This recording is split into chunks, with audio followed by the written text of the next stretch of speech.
Richician.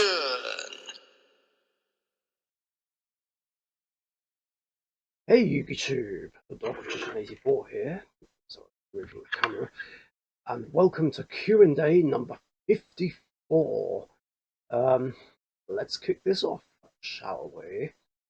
So the first three questions are from Matt and Alison Welch. 1.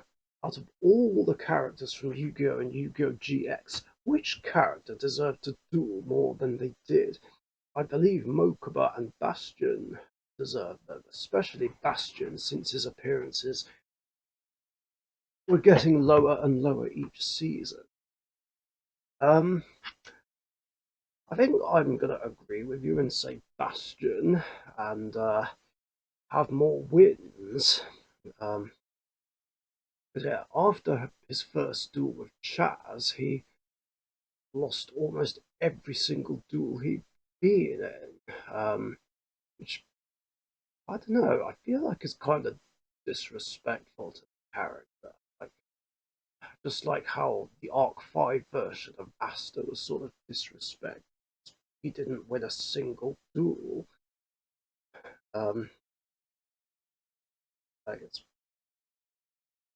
And it kind of sucked watching Destiny Heroes lose. But anyway, back to Bastion though. He did win the last duel we saw him playing, which was against that Obelisk Blue student playing the Fire deck in like Gen X tournament, GX tournament, like or whatever it was called. So that was something, I guess. But yeah, would have been nice to see him do a lot more, I think. 2. If you had superpowers of your own, what would they be? This question seems familiar. I believe I asked Withers 5 this. Matt says he would love to have the powers of time travel be one, as well as be able to freeze time, and the other one to be shooting out lightning from his hands. That's a good question. I think, to be honest, I would also love the ability to time travel. Or no, yeah, I would definitely love to be able to time travel as well, so I can undo mistakes from my past. Like, not delete my channel out of fear of copper, for instance, or try and get with Emma a lot sooner, like back in 2012 or late or early 2013. I'd also love to be able to fly at pretty fast speeds. That would make going places a lot easier. Like, I'd love to be able to do that in order to either get to work or Emma's place, Express Gaming's place. I'm undecided about super strength, but I would also love to be invulnerable as well. Okay, so basically, I'd like to almost be a carbon copy of Superman. Like, I say almost because I did include time travel, and I said nothing about super speed, X-ray vision, or heat vision. Yeah, I'd love to have those sorts of powers. And I'd even use them for good and maybe put an end to a certain war that's happening. Where was I? Oh yeah, 3. I was re-watching season 3 of Yu-Gi-Oh! GX one day on my day off from work, and I was watching the duel between Jaden and Viper. I noticed how Jaden played the upgraded version of Aqua Dolphin, which was Marine Dolphin. Do you think we will get upgraded versions of the other Neospatians and Neoswans, like how Marine Neos came to be? I think that is a possibility in the future, considering they got support lately, and there is a way to be able to um, bring out uh, Marine Dolphin. Um, I think, doesn't Instant Contact say it can bring one out? I need to read the wording from the one and only copy I still have. Still haven't been able to update my hero decks. Oh yeah, it can. Pay 1,000 life points, special summon one level 7 or lower elemental hero or new spatial monster from your extra deck, ignoring summoning conditions. So yeah, that instant contact is of course another way to bring out Marine Dolphin and Twinkle Moss. Um, so I think because we have an easier way to bring them out, I think it's possible that we could get upgraded versions of the other four Neospatians and a Twinkle Neos and the other um, and other versions. That basically, you know what I mean. I mean, I know I've said this a couple of times before. I still don't get why Twinkle Neos wasn't a thing like back in the day. Confusing. Um, and the last two questions, yeah, there's not that many this week, are from Weber's 5. Um, Billingham came up with a tournament idea of playing a banned card at 1 and a limited card at 3. So, 1. If I did so, would you be interested? Um, well, here's the thing about that. I'm in two minds about that. On one hand, like, it is a brilliant idea. Um, uh, it is a fun one. However, I don't really want to do that myself. Um, obviously, I'm not shooting down the idea or anything. Don't get me wrong. Hence why I praised it. But uh, it's not something that I personally want to do. And there's a couple of reasons why. Like, for instance, there are a lot of banned cards that I hate and don't ever want to see get unbanned, like Wall Oppression, Vanity's Emptiness, Thunder Dragon Colossus, Kaiser Colosseum, Zodiac Dryadant, um, Magispectre Kirin, um, like, number 16 Shockmaster. I mean, back when they were allowed to be played, these cards made my dueling life a misery, and I really don't want to deal with them again. Um, like, I'll be damned if any of those cards get unbanned. But I know this is sort of breaking one of my own Q&A rules talking about this, but since we're on the subject, I might as well make an exception this one time, and just this once. Don't get any ideas, you guys. um, but yeah, I just know that any one of those cards will get picked. I'm sure others that aren't too bad probably would, but there is that chance that the specific cards I've listed will no doubt get. Oh yeah, Imperial Order being another one, like one of my most hated traps of all time. Um, like bringing that back was a mistake, and I'm glad it's gone now.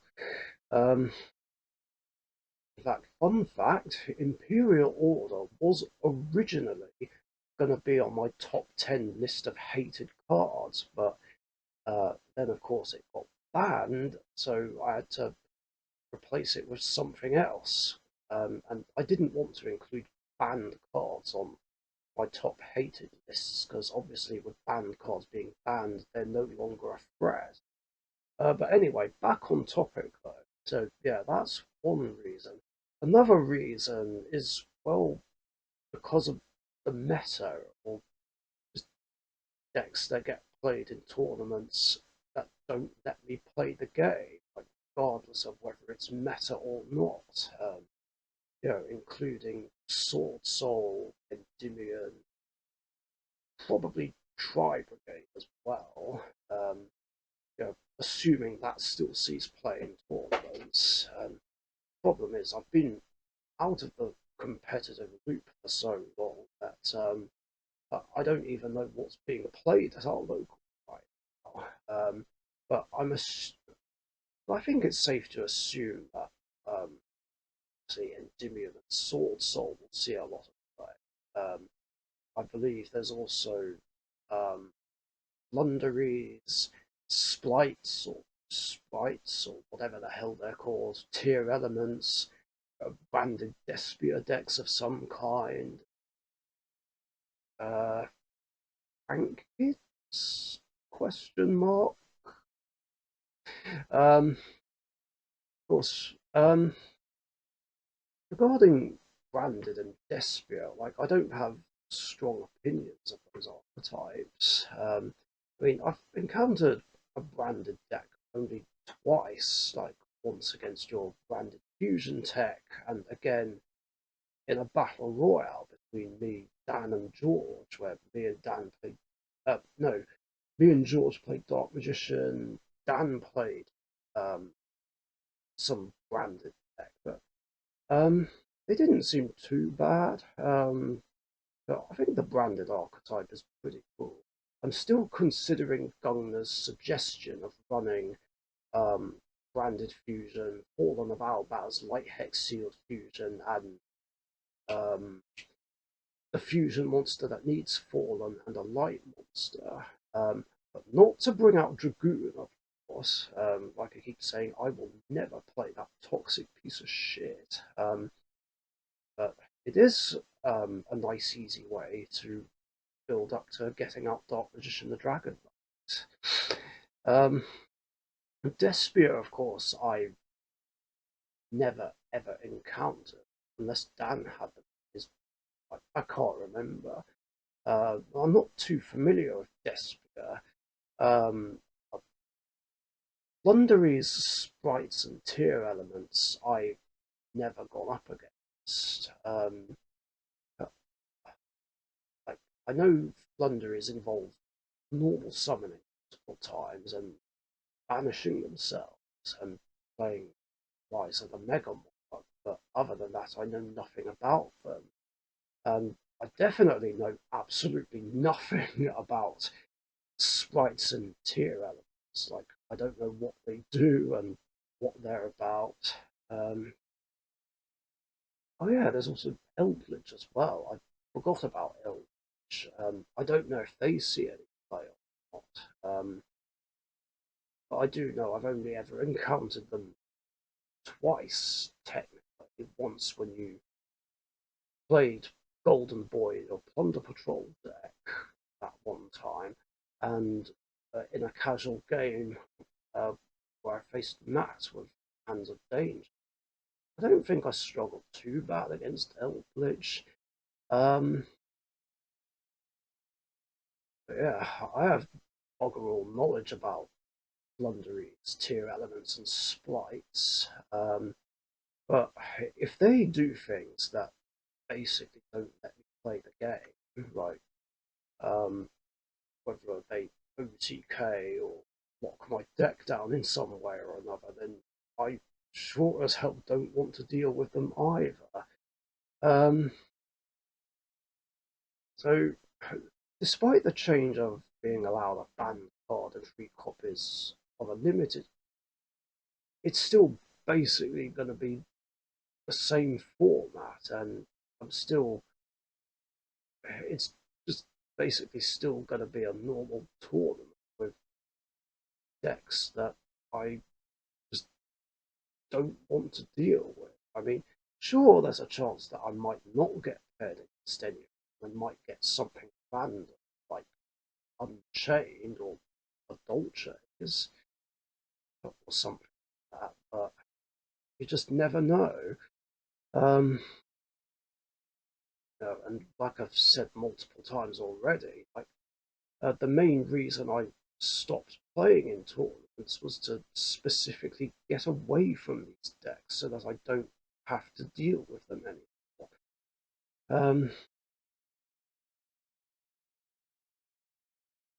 So yeah, it's something that just puts me off, I'm afraid. I mean, if this is a sneaky tactic to try and lure me back into tournament play, nice try, but it's not going to work, I'm afraid. Um, but I still will answer the second question, which is what cards would you pick and why? Well, if for whatever reason I changed my mind and did decide to join, here's what I'd pick. For the banned card, it would be a toss up between either Maxi, Cyberjar, Pot of Greed, and Graceful Charity, because, well, at the time of recording this video, um, those four cards are my absolute favourite banned cards. I specifically say that because I don't know if in the future they ever will get unbanned or whether they get some sort of errata and then get unbanned. Who knows? Um, but I'd probably lean more towards Max C. Um, Even though it's the only one of the four that's not an old school card, which I would normally jump at the chance to play. Um, Now, the reason I say Max C is because I feel like it would be more beneficial um, based on the kinds of matchups I might get. Um, like Graceful Charity and Pot of Greed could potentially get stopped by a spell negate or um, Ash Blossom. Then again, Ash can stop Maxi as well. Uh, I don't know. Like the two spells are just easier to counter than Maxi. And as for Cyberjar, as much as I love Cyberjar, I don't know how successfully I'd be able to resolve his effect, since it's a flip effect. And depending on what I'm up against, there's a good chance that Cyberjar would get popped before I have a chance to use his effect, like by uh, uh, Geki, trying to think what else. Endymion, Lightning Storm, um, Baron de Fleur, um, or of course it could be stopped by a monster negate as well. You just never know. And as for the limited card I want to play free on, I had to think as hard as I can about this because it's actually hard to remember absolutely everything that's been limited, unless I put the limited list. But otherwise, if I really had to pick, it'd be Called by the Grey. Um, just in general, one of my ban list wishes is for Called by the Grave to go back to free. Um, I feel like it's limiting, stupid, and pointless. And I'd love to have it free because, well, fuck Ash Blossom. I'd love to be able to have play free just so I can specifically counter Ash Blossom more easily. Because one is not enough, and cross out Designator and Triple Tactics talents are too expensive and too difficult to get, whereas Call by the Grave is much cheaper and easier to get.